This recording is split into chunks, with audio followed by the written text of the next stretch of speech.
ആരോഗ്യത്തോടെ ഇരിക്കാം. മികച്ച പരിചരണം ഞങ്ങളുടെ ഉറപ്പ്. Shoranur medical trust, Shoranur. സഭാതർക്കം നിലനിൽക്കുന്ന ചാലിശ്ശേരിയിൽ യാക്കോബായ വിഭാഗത്തിന്റെ കൈവശം വെച്ചിരുന്ന 3 കുരിശടികളും പോലീസിന്റെ കൈവശമുണ്ടായിരുന്ന പാരിഷ് ഹാളും പിടിച്ചെടുത്തു.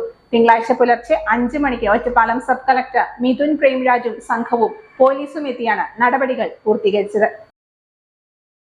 ഹൈക്കോടതി നിർദ്ദേശത്തെ തുടർന്ന് പാലക്കാട് ജില്ലാ കളക്ടറുടെ നിർദ്ദേശപ്രകാരം ഒറ്റപ്പാലം സബ് കളക്ടർ മിഥുൻ പ്രേംരാജിന്റെ നേതൃത്വത്തിൽ റവന്യൂ ഉദ്യോഗസ്ഥരും 100ഓളം പോലീസുകാരും ചേർന്നാണ് നടപടികൾ പൂർത്തിയാക്കിയത്.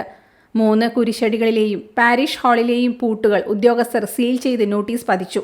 ഇക്കഴിഞ്ഞ ഒക്ടോബറിൽ പോലീസ് കുരിശടികൾ പിടിച്ചെടുക്കുവാൻ വന്നിരുന്നു. എന്നാൽ വിശ്വാസികളുടെ എതിർപ്പിനെ തുടർന്ന് പിന്മാറുകയായിരുന്നു. അന്ന് വിശ്വാസികൾ ദേഹത്ത് പെട്രോൾ ഒഴിച്ചുവരെ പ്രതിഷേധം നടത്തിയിരുന്നു.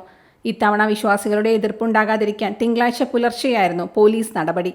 1996 യാക്കോബായ സുറിയാനി സഭയിൽ നിന്ന് തൃശൂർ മിലിത്തിയോസ് മൈത്രോപൊലീത്ത കൂറുമാറിയതോടെയാണ് ചാലിശ്ശേരിയിൽ ഓർത്തഡോക്സ് വിഭാഗം ഉണ്ടായത്.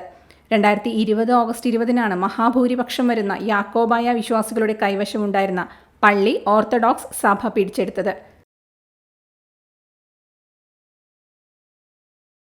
റോയൽ സിൽക്സിൽ നിന്നും പർച്ചേസ് ചെയ്യൂ. നറുക്കെടുപ്പിലൂടെ നേടൂ 5 ഭാഗ്യ ജോഡികൾക്ക് 4 ദിവസത്തേക്ക് മലേഷ്യ, കോലാലംപൂർ വിദേശയാത്ര. Royal Silks, Royal Junction, TB Road, Ottapalam. Dot View News. കാഴ്ചകളാണ് ലോകം. കണ്ടു തുടങ്ങുക.